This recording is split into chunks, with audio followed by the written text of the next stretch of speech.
আসসালামু আলাইকুম রহমতুল্লাহ। বিষয়টা হলো, বিনিয়োগকারীরা অনেক জায়গায় ভরসা করে, আর আসলে ভরসাটা কোথায় রাখা উচিত, শেয়ারে নাকি সূচকে? মিশ্র প্রতিক্রিয়া থাকলেও আমার ডেফিনেশনটা একটু ব্যতিক্রম লাগতে পারে, কিন্তু এটা সত্য যে এই ডেফিনেশন যদি আপনারা মেনে চলেন তাহলেই পুঁজিবাজারে টিকে থাকা, প্রফিট করা সম্ভব ইনশাল্লাহ। আমার এই ডেফিনেশনটা পুরোপুরি আয়ত্ত করার জন্য, শেখানোর জন্যই আমার মঙ্গলবার যে কোর্সটি আয়োজন করা হবে, শুধু এখানে ডেফিনেশন শেখানো না, লাইফ টাইম বিজনেস সাপোর্ট কীভাবে পাবে, দ্বিতীয় যে পদ্ধতি এবং খুবই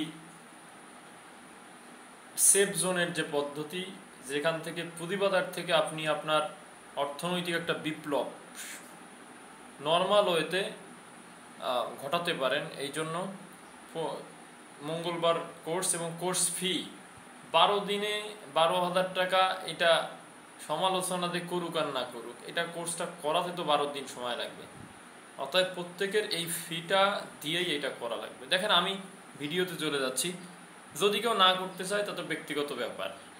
অনেকেই অলরেডি অ্যাড হয়েছে, তারা করবে। আরও অনেকে যোগাযোগ করতেছে, তারা করবে। দেখেন, বিষয়টা হলো আসলে কোথায় ভরসা রাখবেন, সূচকে না শেয়ারে?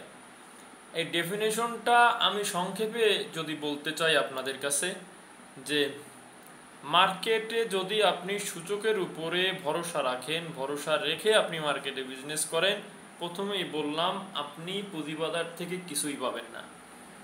যদি সূচকের উপরে ভরসা রেখে আপনি বিজনেস করেন, পুঁজিবাজার থেকে কিছুই পাবেন না, বাংলাদেশের পুঁজিবাজার থেকে।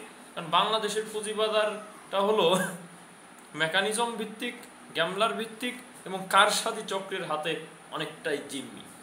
সেই জায়গা থেকে আপনি সূচকের উপরে যদি ডিপেন্ড করে পুঁজিবাজারে বিজনেস করেন, এই বিজনেসটা আপনি করতে পারবেন না, সম্ভব না। আপনাকে কি করতে হবে? শেয়ারের উপরেই ডিপেন্ডেবল হতে হবে। শেয়ারের উপরে ডিপেন্ডেবল এজন্য হতে হবে যে আপনাকে বুঝতে হবে, চিনতে হবে, দেখতে হবে যে এই শেয়ারটি আমি যদি কিনি, সূচক যদিও নেমে যায়, সূচক যদিও পতন হয়, সূচক যদিও গায়েব হয়ে যায় 1000 পয়েন্ট, আমার এই শেয়ারটি আমাকে প্রফিট দিতেই হবে। যদি এই এই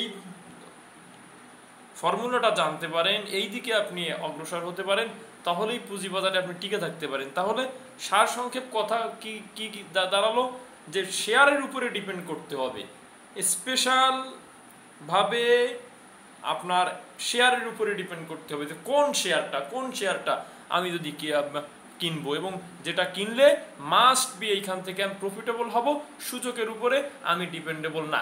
যদি এইটা আপনি করতে পারেন, মাস্ট বি আপনি পুঁজিবাজারে টিকে থাকতে পারবেন। কিন্তু সূচক কোথায় গেল, সূচক উঠলো না নামলো, মার্কেট ভালো হলো না খারাপ হলো, এইটা কিন্তু চিন্তা করলে বিনিয়োগকারীদের তারা শুধু হাই হুতাশ করবে, প্রফিট করা খুবই খুবই ডিফিকাল্ট হয়ে যাবে। আসসালামু আলাইকুম রহমতুল্লাহ।